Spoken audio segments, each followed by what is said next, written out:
ജീവിതത്തിൽ ഏറ്റവും കുറച്ച് കിട്ടിയിട്ടുള്ള ഒരു സാധനം എന്ന് പറഞ്ഞു കഴിഞ്ഞാൽ സ്നേഹമാണ്. ഡിവോഴ്സ് ആവാനുള്ള ഒരു കാരണം പാർവതി തിരുവോത്താണല്ലേ? പിന്നെ എല്ലാവരും എന്നെ കുറ്റപ്പെടുത്താൻ തുടങ്ങി.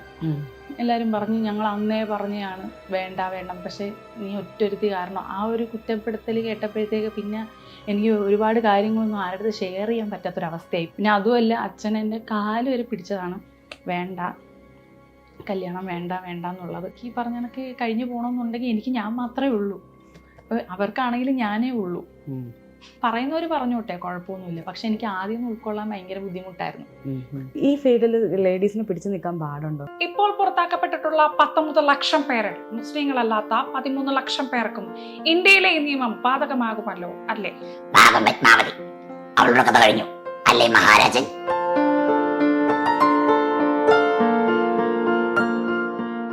എന്നോടൊപ്പം ഉള്ളത് ഡബ്ബിംഗ് ആർട്ടിസ്റ്റായ പ്രീതി മായാണ്. നമസ്കാരം. നമസ്കാരം. അതെന്താണ് ഈ മാ? അതെൻ്റെ അച്ഛനൊരു വെറൈറ്റിക്ക് വേണ്ടിയിട്ട് പ്രീതിയുടെ കൂടെ ഒരു മായും കൂടെ ചേർത്തതാണ്. 2 തവണ ആത്മഹത്യക്ക് ശ്രമിച്ചിരുന്നല്ലേ? ലൈഫിൽ നമ്മളൊക്കെ പൊരുതി നേടുന്ന ആളുകളെ കാണുമ്പം നമുക്ക് ഭയങ്കര റെസ്പെക്റ്റ് അവരോട്. ഞാൻ അടുത്തിടെ താങ്കളുടെ ഒരു ഇന്റർവ്യൂ കണ്ടിരുന്നു. ആ ഇന്റർവ്യൂവിൽ വളരെ കാര്യമായിട്ട് ലൈഫിനെ കുറിച്ചിട്ട് പറയുന്നുണ്ട്. മകന്റെ കാര്യവും ലൈഫും വിവാഹ ജീവിതവും ഒക്കെ പറയുന്നുണ്ട്. അപ്പോഴാണ് ഞാനിങ്ങനെ ആലോചിക്കുന്നത്, 2 തവണ, ഒരു തവണ നമ്മളുടെ ഒരു ആഗ്രഹ സാധീകരണത്തിന് വേണ്ടി എല്ലാവരും പറ്റിക്കാനാണെങ്കിൽ, രണ്ടാമത്തെ തവണ ആ വ്യക്തിയോട് താങ്കൾ പറയുന്നുണ്ട് എൻ്റെ അന്നേരത്തെ അവസ്ഥ എനിക്ക് ആരോടും പറയാൻ പറ്റില്ല എന്ന്. ഒന്ന് പറയാമോ എന്തായിരുന്നു ഒന്ന്? എനിക്കത് മനസ്സിലാവും. ഓരോ സെക്കൻഡും നമ്മളിപ്പോൾ ഒരാളോട് 2 മിനിറ്റ് ആ കാര്യം പറയുന്നുള്ളൂ എന്ന് വെച്ചു, പക്ഷെ നമ്മളൊരു റീല് പോലെ ടക്കേ നടിച്ചാ കാണുന്നത്.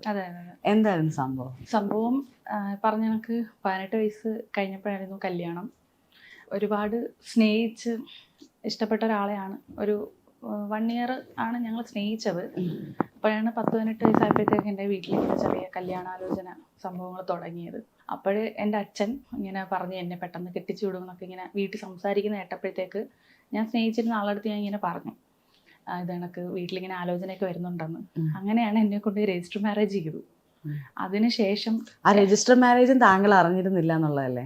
എന്നെ വിളിച്ച് ഞാൻ അങ്ങനെ പോയി. അന്നെന്നുള്ളത് ഞാൻ വെറും മന്ദബുദ്ധിയായിരുന്നു, പൊട്ട ബുദ്ധിയുള്ളൊരു ഇതായിരുന്നു. എന്ന് വെച്ചാൽ എനിക്കെന്ന് പറഞ്ഞാൽ ജീവിതത്തിൽ ഏറ്റവും കുറച്ച് കിട്ടിയിട്ടുള്ള ഒരു സാധനം എന്ന് പറഞ്ഞു കഴിഞ്ഞാൽ സ്നേഹമാണ്. അപ്പം എൻ്റെ ലൈഫിൽ പെട്ടെന്ന് ഒരാൾ കടന്നു വരുന്നു, ഭയങ്കരമായിട്ട് സ്നേഹം കാണിച്ചപ്പോഴത്തേക്ക് പിന്നെ അയാളാണ് എൻ്റെ ലോകം. ആ ഒരു ഇതിലേക്ക് ഞാൻ പോയി. ചെറുതിലെ അമ്മ മരിച്ചു. ആ അമ്മ ഞാൻ 7th പഠിക്കുമ്പോഴാണ് മരിക്കുന്നത്. പനിയായിരുന്നു, അമ്മ മരിച്ചു. അതിനുശേഷം കുറച്ച് എല്ലാവരും ഒക്കെ നോക്കിയെങ്കിലും എൻ്റെതായ എനിക്ക് കിട്ടേണ്ട ഒരു സ്നേഹവും ഒരു ഇതൊന്നും എനിക്ക് കിട്ടിയില്ല. അതിൻ്റെതായ കുറേ ലൈഫിൽ കുറേ വിഷമങ്ങൾ അനുഭവിച്ചു. പിന്നെ ആണ് ഇദ്ദേഹമൊക്കെ ഒരാൾ സ്നേഹിച്ചപ്പം ഭയങ്കരമായിട്ട് ഞാൻ അതിലങ്ങ് വീണ് പോയി. ഞാൻ ഇപ്പോഴും അദ്ദേഹത്തിന് ഞാൻ കുറ്റം പറയുന്നില്ല. കാര്യം എന്ന് വെച്ചാൽ പുള്ളി ഇപ്പോൾ വേറൊരു ലൈഫായിട്ട് പൊയ്ക്കൊണ്ടിരിക്കുകയാണ്. ഫസ്റ്റ് എല്ലാവരും പേടിപ്പിക്കുക, ആ കല്യാണം നടത്തിയെടുക്കാൻ വേണ്ടിയിട്ടായിരുന്നു. കുറച്ച് ടാബ്ലറ്റ് ഒക്കെ കഴിച്ചിട്ട് ഇങ്ങനെ വീട്ടുകാരെ പേടിപ്പിച്ച്, അങ്ങനെ അച്ഛന് തോന്നി ഇനിയിപ്പം ഞാൻ കൈവിട്ട് പൊയ്ക്കൊണ്ടിരിക്കുകയാണ്, അയാളില്ലാതെ എനിക്ക് പറ്റത്തില്ല എന്നുള്ളൊരു ഇത് അച്ഛനും മനസ്സിലായി തുടങ്ങിയപ്പോഴത്തേക്ക് പിന്നെ റിലേറ്റീവ്സിൻ്റെ അടുത്തൊക്കെ സംസാരിച്ച് അച്ഛൻ കല്യാണം നടത്തി തന്നു. കല്യാണം നടത്തി തന്നതിന് ശേഷം പിന്നെ കുറച്ച് ദിവസങ്ങളൊക്കെ അടിപൊളിയായിരുന്നു, ഭയങ്കര ഹാപ്പി ആയിരുന്നു. പിന്നെ 2-3 മാസം കഴിഞ്ഞപ്പോഴത്തേക്ക് പിന്നെ അവിടെയും പ്രശ്നങ്ങളായ സമയത്ത് ഇതേണക്ക് ഒരുപാട് പേര് എൻ്റെ അടുത്ത് ഈ ബന്ധം വേണ്ടാന്ന് പറഞ്ഞ ആൾക്കാരാണ്, എൻ്റെ ബന്ധുക്കൾ ഫുള്ളും. അവരൊക്കെ അറിഞ്ഞപ്പോഴത്തേക്ക് പിന്നെ എല്ലാവരും എന്നെ കുറ്റപ്പെടുത്താൻ തുടങ്ങി. എല്ലാവരും പറഞ്ഞു ഞങ്ങൾ അന്നേ പറഞ്ഞാണ് വേണ്ട വേണ്ടെന്ന്, പക്ഷേ നീ ഒറ്റൊരുത്തി കാരണം. ആ ഒരു കുറ്റപ്പെടുത്തൽ കേട്ടപ്പോഴത്തേക്ക് പിന്നെ എനിക്ക് ഒരുപാട് കാര്യങ്ങളൊന്നും ആരുടെ ഷെയർ ചെയ്യാൻ പറ്റാത്തൊരവസ്ഥയായിപ്പോയി. അപ്പം അച്ഛൻ്റെ അടുത്താണെങ്കിൽ അച്ഛൻ കല്യാണം കഴിഞ്ഞ് നമ്മൾ ഇറങ്ങുന്ന ഒരു ടൈമുണ്ടല്ലോ, ഓഡിറ്റോറിയത്തിൽ നിന്ന് ചെറുക്കൻ്റെ വീട്ടിലോട്ട് പോകുന്നത്. അപ്പം ആ സമയപ്പോഴത്തേക്ക് എൻ്റെ അച്ഛൻ കാണുന്നില്ല, മാറി നിന്ന് കരയുക. അപ്പം ഞാൻ എൻ്റെ അച്ഛൻ്റെ അടുത്ത് നിന്നിട്ട് യാത്ര പറയാനായിട്ട് പോയി സംസാരിച്ചപ്പോൾ എൻ്റെ അച്ഛൻ അവസാനമായിട്ട് എൻ്റെ അടുത്ത് പറഞ്ഞത്, പോയി നല്ല രീതിയിൽ ജീവിക്ക്, എന്തെങ്കിലുമൊക്കെ ഒരു പ്രശ്നം ഉണ്ടാക്കി എന്നെ അറിയിക്കാനോ എൻ്റെ അടുത്തൊന്ന് പറയാനോ ഇടവരുത്തരുത്, നല്ല രീതിയിൽ ജീവിക്കണം, അത് മാത്രം കണ്ടാൽ മതി, പൊയ്ക്കോ എന്ന് പറഞ്ഞിട്ട് സംസാരിച്ചേ. അപ്പോൾ ആ ഒരു വാക്ക് എൻ്റെ മനസ്സിൽ അന്ന് തൊട്ടേ ഉണ്ട്. പിന്നെ അച്ഛനാണെങ്കിൽ ഒരുപാട് അമ്മ മരിച്ചതിന് ശേഷം ഒറ്റപ്പെട്ട് ഭയങ്കര വിഷമത്തിൽ ആ ഒരു ഇതിലാണ് മെൻറ്റാലിറ്റിയിലാണ് ജീവിച്ചു പോയിക്കൊണ്ടിരുന്നത്. അപ്പം അച്ഛനും ഒരുപാട് വിഷമങ്ങളുണ്ട്, നമുക്കറിയാം ഒറ്റയ്ക്കായതിൻ്റെ.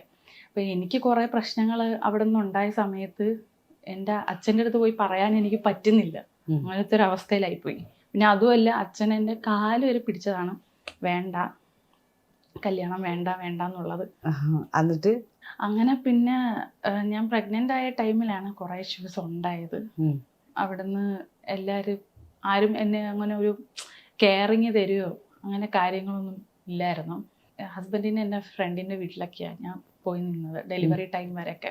അവിടെ വീട്ടിൽ കുറേ പ്രശ്നങ്ങളൊക്കെ ആയിട്ട് അങ്ങനെ നിന്ന് പോയ സമയത്ത് ഈ പറഞ്ഞ പോലെ അദ്ദേഹവും വേറെ ഇപ്പം ജോലിക്ക് പോകാൻ പറ്റുന്നില്ല, എന്നെ നോക്കാൻ ആരുമില്ല. പുള്ളിക്ക് ഗൾഫിലായിട്ടായിരുന്നു ജോലി റെഡി ആയിരുന്നത്, പിന്നെ പോകാൻ പറ്റിയില്ല. അങ്ങനെ കുറേ പ്രശ്നങ്ങളിലൊക്കെ ആയി. എന്നെ ഒരു ഫ്രണ്ടിൻ്റെ വീട്ടിലോട്ട് കൊണ്ടുവന്നാക്കി. ആ സമയത്തും ഞാൻ ഒറ്റപ്പെട്ടു പോയായിരുന്നു. കാര്യം പുള്ളിക്കാരൻ്റെ കാര്യങ്ങളൊക്കെ പോകുന്ന സമയത്തും ആ വീട്ടിലും ആരും ഉണ്ടാവത്തില്ല. അപ്പം 1-2 പ്രാവശ്യം എനിക്ക് പെയിൻ വന്ന സമയത്തൊന്നും ആരും ഇല്ലായിരുന്നു. ഞാൻ ഫോൺ വിളിച്ചിട്ട് പോലും കിട്ടിയില്ലായിരുന്നു. അങ്ങനെ കുറെ മാനസികാവസ്ഥ ഭയങ്കര മോശമായിരുന്നു. ഗർഭിണിയാന്ന് അറിയുമ്പോൾ അതിലെല്ലാവരും നമ്മളെ തലയിൽ വെച്ച് നമ്മളങ്ങനെ. പക്ഷെ ഞാൻ മനസ്സിലാക്കിയത് അമ്മയില്ലല്ലോ, അമ്മ ഇല്ലാത്തതാണ് ജീവിതം മൊത്തത്തിൽ ഇങ്ങനെ ആയിപ്പോയത്. എത്രയായാലും എൻ്റെ അവർ പ്രഗ്നൻ്റ് ആയി എന്ന് പറഞ്ഞ ടൈമിൽ ഓടിയെത്തുന്നത് എൻ്റെ അമ്മയായിരിക്കും അല്ലേ. എല്ലാവർക്കും അങ്ങനെ തന്നെ ആയിരിക്കും. പക്ഷെ ആ ടൈമിൽ എൻ്റെ ജീവിതത്തിൽ ഏറ്റവും കൂടുതൽ ഞാൻ വേണമെന്ന് ആഗ്രഹിക്കുന്നതും എനിക്ക് കിട്ടാതെ പോയതും എൻ്റെ അമ്മയാണ്. നിങ്ങൾ ശരിക്കും പിരിയുന്നത് എന്നാണ്? ഡെലിവറി കഴിഞ്ഞ് ഹസ്ബൻഡായിട്ട് പിരിഞ്ഞു. പിന്നെ എപ്പോഴാണ് ഹസ്ബൻഡിനെ ഏൽപ്പിച്ചിട്ട് ഹസ്ബൻഡിനെ ഏൽപ്പിച്ചെന്ന് വെച്ച് കഴിഞ്ഞാൽ ഡെലിവറി കഴിഞ്ഞ് കൈക്കുഞ്ഞായിരുന്ന സമയത്താണ്.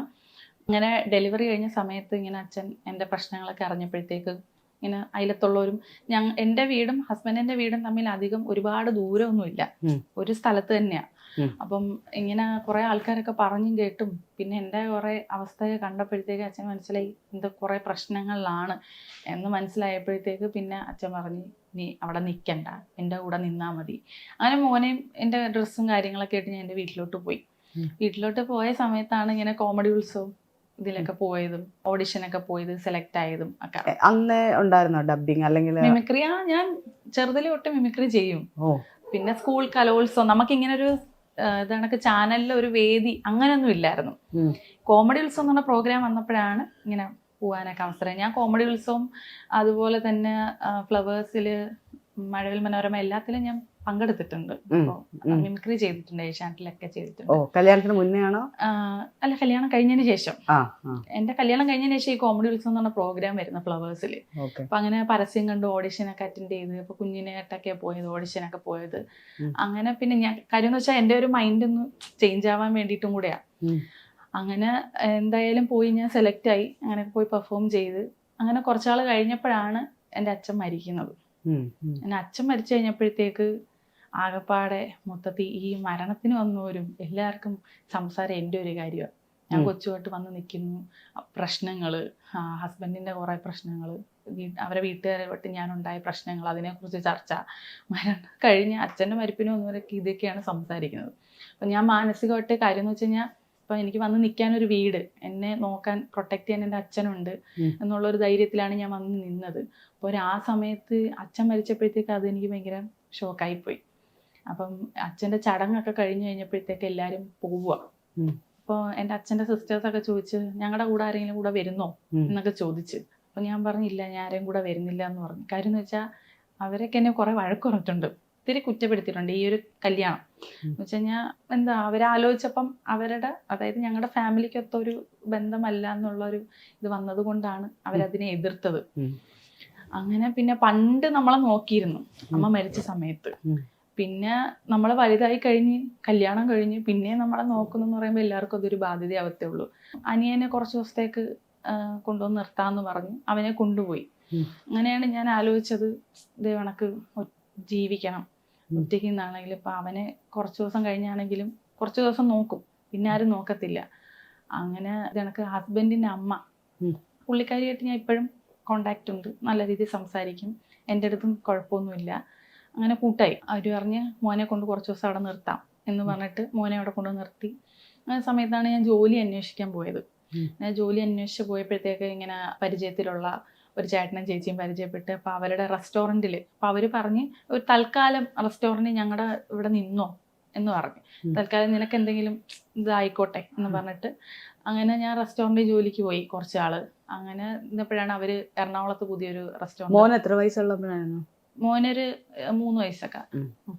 അങ്ങനെ എറണാകുളത്തോട്ട് വന്ന സമയത്താണ് പിന്നെ എൻ്റെ അനിയന് എന്തൊക്കെയോ അവൻ പറഞ്ഞു ഇനി ആരും കൂടെ നിൽക്കുന്നില്ല, അവന് മാനസികമായിട്ട് എന്തൊക്കെയോ ബുദ്ധിമുട്ടും കാര്യങ്ങളൊക്കെ ആയിട്ട്.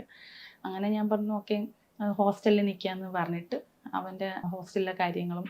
അപ്പം അവൻ ഏറ്റവും അടിപൊളിയായിട്ട് പഠിക്കും, സൂപ്പറായിട്ട് പഠിക്കും. അപ്പോൾ കുഞ്ഞിലെ തൊട്ടേ ക്ലാസ് ഫസ്റ്റാണ്. അവന് ഭയങ്കര എന്നെ പോലെയല്ല, ഭയങ്കര ലക്ഷ്യവും കാര്യങ്ങളൊക്കെ ഉണ്ട്. അപ്പം എല്ലാവരും പറഞ്ഞു അവനെ പഠിപ്പിക്കണം, അവനെ കൈയൊഴിയരുത്.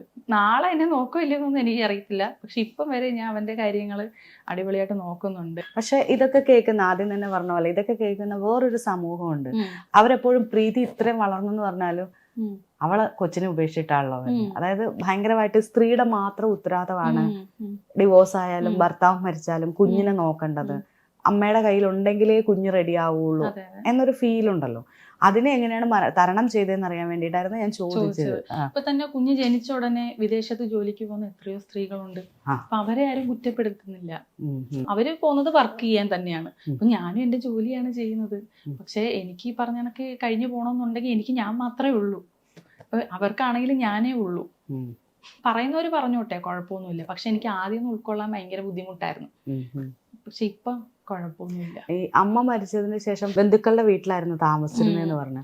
ആ സമയത്തൊക്കെ ഒരുപാട് എന്താ പറയാ ഭക്ഷണത്തിന് പോലും ബുദ്ധിമുട്ടിയ ഒരവസരം ഉണ്ടെന്ന് പറഞ്ഞിരുന്നു. അത് ഇന്നിപ്പോ നമുക്ക് ഇഷ്ടമുള്ള ഒരു ഭക്ഷണം മേടിച്ച് കഴിക്കാൻ പറ്റും. അത് എന്ന് വെച്ചാൽ അവരെ വീട്ടിൽ ഫുഡ് എനിക്ക് തരുന്നില്ല എന്നല്ല, ഫുഡൊക്കെ ഉണ്ട്. പക്ഷെ ഞാൻ സ്കൂളിൽ പോകുന്ന ടൈമില് ഒരുപാട് ദിവസങ്ങൾ ഞാൻ ഫുഡ് കൊണ്ടുപോകാൻ പറ്റാതെ വന്നിട്ടുണ്ട്.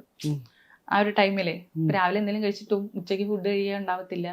ഫ്രണ്ട്സൊക്കെ ഷെയർ ചെയ്യുക, അല്ലെങ്കിൽ ടീച്ചേഴ്സ് ആരെങ്കിലും ഒക്കെ ഫുഡ് തരും, അങ്ങനെയൊക്കെ ഉള്ളൊരവസ്ഥയാണ്. അല്ലാതെ ഫുഡ് കിട്ടാനൊന്നും ഉണ്ടായിട്ടില്ല. അതിനകത്ത് തന്നെ പറയുന്നുണ്ടായിരുന്നു ഈ പ്രാർത്ഥിക്കാനൊക്കെ കൊണ്ടുപോയി, അതായത് ധ്യാനത്തിനെ കൊണ്ടുപോയി ടീച്ചേഴ്സ്. അതെന്തായിരുന്നു സംഭവം? അന്ന് വെച്ചാൽ ഞാൻ ഭയങ്കര ഡൗൺ ആയിരുന്നു ക്ലാസ്സിലൊക്കെ. ഞാൻ അത്യാവശ്യം ആക്റ്റീവായിട്ടുള്ളൊരു സ്റ്റുഡൻ്റ് ആയിരുന്നു. പക്ഷേ ടീച്ചേഴ്സ് നോക്കുമ്പോഴത്തേക്ക് എപ്പോഴും ഭയങ്കര കാര്യം. അമ്മ മരിച്ചു കഴിഞ്ഞ് കുറേ ദിവസം ഞാൻ ഗ്യാപ്പ് എടുത്ത് സ്കൂളിൽ പോയില്ല. സ്കൂളിൽ വന്ന സമയം തൊട്ട് ഞാൻ ഭയങ്കര എന്താ പറയുക, നമ്മുടെ ലൈഫേ മാറിയില്ലേ. എന്ന് പറഞ്ഞു കഴിഞ്ഞാൽ അച്ഛൻ, അമ്മ, കുഞ്ഞനിയൻ, ഞാൻ അങ്ങനെയായിരുന്നു വീട് പൊയ്ക്കൊണ്ടിരുന്നത്. ഇപ്പം അമ്മ മരിച്ചു കഴിഞ്ഞപ്പോൾ അനിയനെ അങ്ങ് വേറെ കൊണ്ടുപോയി, എന്നെ അങ്ങ് വേറെ അമ്മയുടെ ഫാമിലിയിലോട്ടും കൊണ്ടുപോയി, അവനെ അച്ഛൻ്റെ ഫാമിലിയിലോട്ടും കൊണ്ടുപോയി. അച്ഛനും ഒറ്റയ്ക്കായി. അപ്പോഴത്തേക്ക് നമ്മുടെ പെട്ടെന്നല്ലേ അമ്മ മരിച്ചോടെ ജീവിതം മാറിയത്. അപ്പോഴത്തേക്ക് ഇങ്ങനെ പോയി നിൽക്കുമ്പോഴത്തേക്ക് റിലേറ്റീവ്സിൻ്റെ വീട്ടിലൊക്കെ നിൽക്കുമ്പോൾ എനിക്ക് ഭയങ്കര വല്ലാത്ത ഫീലിങ്സും എനിക്ക് ഉൾക്കൊള്ളാൻ പറ്റുന്നില്ല. ചെറുപ്രായം. അതെ. പിന്നെ അതുപോലെ ഈ സ്കൂളിലെ പാരൻസ് മീറ്റിംഗ് കാര്യങ്ങളൊക്കെ വരുമ്പോൾ എല്ലാവരും പാരൻസ് വരുന്നു, എൻ്റെ അമ്മ ഇല്ല. അങ്ങനെയൊക്കെയുള്ള കുറേ പ്രശ്നങ്ങളും മാനസികമായിട്ടുള്ള കുറേ വിഷമങ്ങളും ബുദ്ധിമുട്ടും വന്നപ്പോഴത്തേക്ക് ഞാൻ ഭയങ്കര ഡൗൺ ആയി. ആ സമയത്താണ് ഞാൻ ക്രിസ്ത്യൻ സ്കൂളിലാണ് പഠിച്ചത്. അപ്പോൾ അവിടുത്തെ സിസ്റ്റേഴ്സും ടീച്ചേഴ്സും കൂടെ എന്നെ ധ്യാനത്തിന് കൊണ്ടുപോയി. ഭയങ്കര സപ്പോർട്ടായിരുന്നു ടീച്ചേഴ്സൊക്കെ. എന്ന് വെച്ചാൽ ഞാനൊന്ന് ഓക്കെ ആയി വരാൻ. ഈ ഫീൽഡിൽ ലേഡീസിനെ പിടിച്ചു നിൽക്കാൻ പാടുണ്ടോ? അങ്ങനെയൊന്നുമില്ല. ഇല്ല.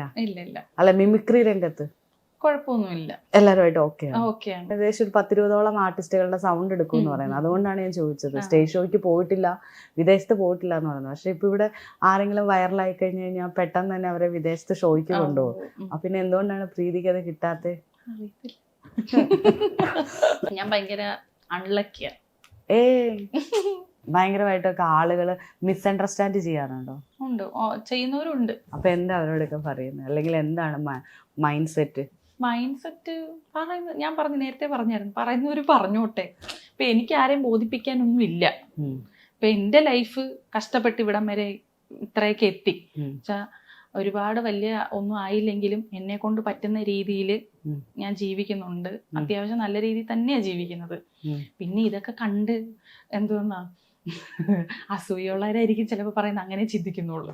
ഡിവോഴ്സ് ആവാനുള്ള ഒരു കാരണം പാർവതി തിരുവോത്താണല്ലേ? എല്ലാം ചൂഴ്ന്നെടുത്തല്ലേ. അതെന്തായിരുന്നു സംഭവം? അത് സംഭവം പാർവതി കേൾക്കണ്ട. ആ സംഭവം എന്ന് വെച്ച് കഴിഞ്ഞാല് എന്ന് നിന്റെ മൊയ്തീൻ സിനിമ ഇറങ്ങിയ ടൈം, ആ സമയത്ത് ഞാൻ 2015 ഞാൻ അപ്പോഴത്തേക്ക് ഞാൻ ഈ വോയിസ് ഇമിറ്റേറ്റ് ചെയ്യായിരുന്നല്ലോ, പഠിക്കുമായിരുന്നല്ലോ. അപ്പോഴാണ് ഈ സിനിമയിലെ ഈ ഡയലോഗ് ഞാൻ തിയേറ്ററിൽ പോയി കണ്ടായിരുന്നു. അങ്ങനെ ഞാൻ എന്ത് ചെയ്ത് ഈ ഡയലോഗ് പ്രാക്ടീസ് ചെയ്യുക. കഥ കടച്ചിരുന്നു റൂമിനകത്തിരുന്നു ഹസ്ബൻഡിന്റെ വീട്ടില്. ഹസ്ബൻഡിന്റെ വീട്ടിൽ. അപ്പം ഹസ്ബൻഡിന്റെ അമ്മ വിചാരിച്ചു ഞാൻ ആരോടെ ഫോണിൽ എന്തൊക്കെയോ പറയുക സംസാരിക്കുക എന്നുള്ള രീതിയിൽ. കഥ പഠിച്ചിട്ടുണ്ടല്ലോ. കഥ അടച്ചിട്ടുണ്ടല്ലോ, സ്വാഭാവികം. അവൻ ചെവി കുപ്പിച്ച് നോക്കിയപ്പോഴത്തേക്ക് 1000 ഇരട്ടി സ്നേഹിക്കുന്നുണ്ട്. അന്നൊന്നും അറിയത്തില്ല, ഈ ഡയലോഗ് ഒന്നും വലിയ വൈറലായോ ഒന്നുമില്ല, തിയേറ്ററിൽ ഓടി കഴിഞ്ഞ സമയം. പുള്ളിക്കാരിക്കും അറിയത്തില്ല, കുറ്റം പറയാൻ പറ്റുന്നില്ല. അപ്പൊ ഞാനിത് ആവർത്തിച്ച് പറഞ്ഞുകൊണ്ടിരിക്കുവായിരുന്നേ. ഇവർക്ക് അറിയത്തില്ല, ഇവര് ഒറ്റവെട്ടാണ്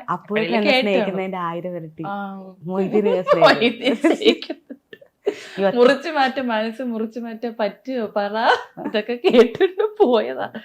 അങ്ങനെ അത് വേറെ ഒരാൾ ചോദിക്കുമ്പോഴാണ് ഞാൻ അറിയുന്നത് ഫോണിൽ ഇന്നലെ ആരുടെ എന്തെങ്കിലും സംസാരിച്ച. അതാരും ചോദിച്ചു? അവിടെ പരിചയത്തിലുള്ള, അവിടെ അടുത്ത് ഇവരുടെ എല്ലാവരുടെയും പരിചയത്തിലുള്ള. ഞാൻ പറഞ്ഞില്ല, അറിഞ്ഞ് ഇങ്ങനെ അവിടെ ഒന്ന് സംസാരിച്ചായിരുന്നു. പുള്ളിക്കാരി വന്ന് ഇങ്ങനെ പറഞ്ഞ്. ഞാൻ പറഞ്ഞു അയ്യോ ഞാൻ എന്നിട്ട് ഞാൻ വിളിക്കും ഞാൻ ആരെ ഫോൺ വിളിച്ചേ, ഞാൻ ആരെയും വിളിച്ചില്ലല്ലോ. ഇത് ഇങ്ങനെ സ്നേഹിക്കണമെന്നോ എന്തൊക്കെയോ പറയുന്നു. ഞാൻ പറഞ്ഞു അയ്യോ അതങ്ങനെയല്ല, ഞാനൊരു സിനിമ നടിയുടെ ശബ്ദം ഇതിനകത്തിരുന്ന് പ്രാക്ടീസ് ചെയ്യുന്നു, അതാണ് സംഭവം. അയ്യോ അതായിരുന്നാ? ഷോ ഞങ്ങൾ ഞെട്ടിപ്പോയി കേട്ടപ്പോഴത്തേക്ക്. തിരുത്താൻ പോയ ആൾക്കാരെയൊക്കെ ആ ഡയലോഗ് ഒന്ന് പറഞ്ഞേ. അയ്യോ പാർവതിയുടെ ശബ്ദത്തിൽ കേക്കട്ടെ പറയാം. എന്നിട്ട് ഞാൻ പറയാം അമ്മായിമ്മ തെറ്റിദ്ധരിച്ചതാണോ പറയാ. പാർവതിയുടെ അവിടെ നിന്ന് അങ്ങോട്ടും ഇങ്ങോട്ടും മാറിയ ഞാൻ മീറ്റർ മാറിയ ഞാൻ പിടിക്കും. ഓക്കെ. മറ്റൊരു പുരുഷനോർത്ത് 10 ദിവസമായി കാത്തിരിക്കുന്ന പെണ്ണ ഞാൻ. വിവാഹം കഴിക്കാൻ വേണ്ടി മാത്രം അത്രയ്ക്ക് ഇഷ്ടമാണോ അപ്പോട്ടെന്നെ സ്നേഹിക്കുന്ന ഒരു 1000 ഇരട്ടി ഞാൻ എൻ്റെ മൊയ്തീനെ സ്നേഹിക്കുന്നുണ്ട്. അതിനേക്കാൾ ഒരു 10,000 ഇരട്ടി മൊയ്തീൻ എന്നെ സ്നേഹിക്കുന്നുണ്ട്. എന്നെ നിർബന്ധിച്ച എന്റെ ശവത്തിലായിരിക്കും അപ്പോട്ടൻ താലിയിട്ട. ഇനി 1000 വർഷം ഈനകത്ത് കിടന്ന് നരയിച്ച് മരിക്കേണ്ടി വന്നാലും എന്റെ മൊയ്തീന് വേണ്ടി ഞാനത് ചെയ്യും. കണ്ട കാലം ഇത്ര ഈനകത്ത് കഴിഞ്ഞത് മൊയ്തീനെ ഓർത്ത് ഓൻ്റെ അക്ഷരങ്ങൾ വായിച്ച എന്റെ മനസ്സ് മുറിച്ച് മാറ്റാൻ പറ്റുമോ പോയിട്ടിനെ? പരാ ഇല്ലാത്ത ആർക്കെങ്കിലും കഴിയോ? ഞങ്ങളുടെ ക്യാമറയിലെ ടീമൊക്കെ ഇങ്ങനെ വായ പൊളിച്ചിരിപ്പുണ്ട്. അവരൊക്കെ ശ്രദ്ധിച്ചിരിപ്പുണ്ടായിരുന്നു. അപ്പം അമ്മായിമ്മയ്ക്ക് പക്ഷെ പാർവതി തിരുവോത്താരാന്ന് അറിയത്തില്ലാത്തോണ്ട. എന്താ ഇതൊക്കെ കേട്ട് കഴിഞ്ഞാൽ ആരാണെങ്കിലും തെറ്റിദ്ധരിക്കത്തില്ലേ? ഭയങ്കര ഇത് ആദ്യമായിട്ട് ഇമിറ്റേറ്റ് ചെയ്ത ആരുടെ സൗണ്ടാ? അയ്യോ അത് ചേട്ടാ നിങ്ങൾ പേടിക്കും. അത് അത്ര യക്ഷിയുടെ ആണോ? അല്ലല്ല, ഞാൻ പേടിക്കുന്ന യക്ഷിയുടെ മാത്രമേ ഉള്ളൂ. ചെറുതിലെ ഞാൻ സ്കൂളിൽ പഠിക്കുന്ന സമയത്താണ് ഫസ്റ്റ് മിമിക്രി ചെയ്യുന്നത്. വിക്രമാദിത്യന് വേതാളം എന്ന് പറഞ്ഞ സീരിയല്. അതിനകത്ത് വേതാളത്തിന്റെ ശബ്ദമാണ് ഞാൻ ആദ്യം എടുക്കുന്നത്. അത് നീ ചെറുതാ ചിരിക്കണ്ട, അന്ന് പഠിച്ചതാ. ചെയ്യണോ? പാപം പത്മാവതി, അവളുടെ കഥ കഴിഞ്ഞു അല്ലേ മഹാരാജൻ? ദേ ഒരു കുമാരി കരഞ്ഞുകൊണ്ട് പോകുന്നു. നമുക്ക് എന്താണ് തിരക്കാം മഹാരാജ?